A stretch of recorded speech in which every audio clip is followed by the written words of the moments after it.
General আজিজের বিরুদ্ধে allegations এনেছে কে? মার্কিনীরা বলেছেন যে উনি মানবাধিকার লঙ্ঘন করেছেন কিংবা সেটা করেছেন, এগুলো বলে টাকা তসরুপ করেছেন কি করেন নাই বাংলাদেশের অভ্যন্তরে, সেটা মার্কিনীদের বলার কোনো এখতিয়ারই নাই। ওনাদের যে সমস্ত অনিয়মতান্ত্রিক পন্থায় ওনারা যে সমস্ত কাজকর্ম করেছেন সেই কাজগুলোর বিচার কিভাবে হচ্ছে কি হচ্ছে না সেইটাই প্রশ্নের বিষয়। কিন্তু যে যারা সরকারকে সার্ভিস দিল, সরকারকে কেউ সার্ভিস দেয়নি। Everyone is the servant of the peoples republic of this country. প্রত্যেকেই এই রাষ্ট্রের জনগণের সেবক, কেউই সরকারকে সার্ভিস দেওয়ার জন্য আসেনি। তারা যার যার জায়গা থেকে বলছে যে বেনজির কি করেছে, বেনজির তার চাকরিতে থাকা অবস্থায় এদেশের টেরোরিজম কিংবা অন্যান্য ক্ষেত্রে যে কাজগুলো করেছে সে তো এদেশের মানে একজন পিপলস রিপাবলিক কি বলে servant of the peoples republic হিসেবে কাজগুলো করেছে, এটাকে ওইভাবে দেখা উচিত।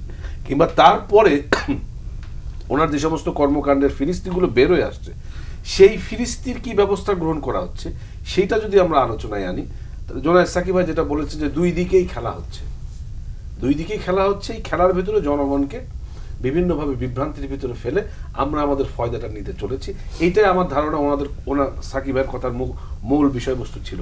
তো সেই জায়গাটা যদি হয়ে থাকে তাহলে এই জায়গা থেকে বিএনপি কিংবা তাদের সমমনা দলগুলো যে যুগপৎ আন্দোলন করছে এই কথাগুলো তো গত 14-15 বছর যাবত ওনারা মানুষের কাছে বলছেন।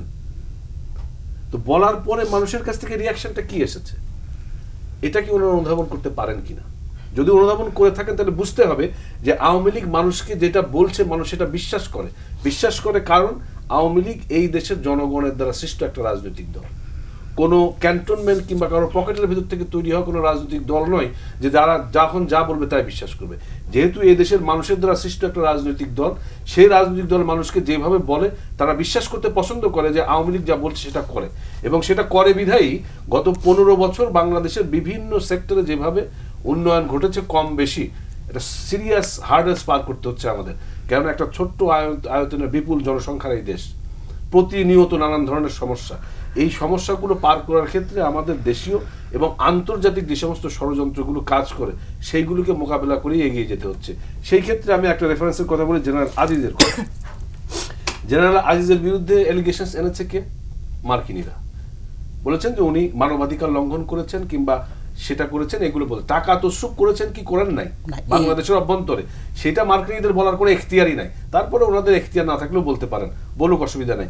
কিন্তু যেটা ওনাদের এখতিয়ারের ভিতরে পড়ে মানবাধিকার লঙ্ঘন করেছে হ্যান ত্যান এইগুলো, তো মানবাধিকার লঙ্ঘন করার বিষয়টা কি আমেরিকা সোল এজেন্সি নিয়ে নিল নাকি? পৃথিবীর আফ্রিকান নেশন সহ পৃথিবীর বিভিন্ন জায়গায় ওনারা মানবাধিকারের সবক দিয়ে বেড়ান। ওনারা নিজস্ব কিছু প্রতিষ্ঠান তৈরি করে রেখেছেন, যেখানে মানবাধিকার প্রয়োজন সেখানে মানবাধিকারের সবক, যেখানে শ্রম অধিকার প্রয়োজন সেখানে শ্রম অধিকারের সবক, এইগুলো দিয়ে একটা ক্ষেত্র প্রস্তুত করেন। ক্ষেত্র প্রস্তুত করার মধ্যে দিয়ে ওনারা ওনাদের ফয়দাটা নেওয়ার চেষ্টা করেন। সেই ফয়দা নেওয়ার ক্ষেত্রে আওয়ামী লীগ, বিএনপি, জামাত ইসলাম এইটা তাদের কাছে কোনো বিষয় না, কে ভালো মন্দ বিষয় না, ওই ফয়দাটা কে দিতে পারবে। যেখানেই আওয়ামী লীগ এই ফয়দা দিতে নারাজ হয়েছে, বলেছে না এগুলো দেওয়া যাবে না, তখনই এই যে নানান রকমের ক্ষেত্র প্রস্তুত করার কথা বলা হচ্ছে।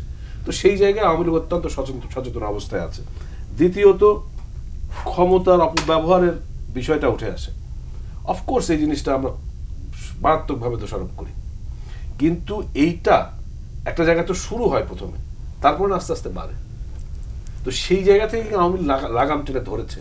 21শে অগাস্টে যখন একটা ভয়াবহ গ্রেনেড হামলা হলো, রাষ্ট্রের সমস্ত শক্তি সেখানে নিয়োগ করা হলো, সেনাবাহিনীতে শুরু করে ইন্টেলিজেন্স থেকে শুরু করে প্রত্যেকে যুক্ত হলো মাননীয় প্রধানমন্ত্রী সহ আমাদের দেশীয় আমাদের নেতা নেত্রী সবাইকে খুন করার। সেই সময় সবাইকে ইনভলভ করা হয়নি, তাদের কি আপনার কম্পেনসেশন দেওয়া হয়নি? দিয়েছে তো। আওয়ামী লীগ সেই কম্পেনসেশনের জায়গায় নাই, সেইখানে কাউকে ছাড় দেওয়ার ক্ষেত্রে আওয়ামী লীগ নাই। যদি কেউ কোনো রকম অপরাধ করে থাকে, সেই অপরাধ যদি প্রমাণ সাপেক্ষে তদন্ত সাপেক্ষে প্রমাণিত হয়, কেউ আপনার ছাড়া পাবে না, স্পেয়ার কাউকে করা হবে না। সেই ক্ষেত্রে আমরা আমাদের আগের জায়গাতে এখনো ঠিক ওইভাবেই আছে।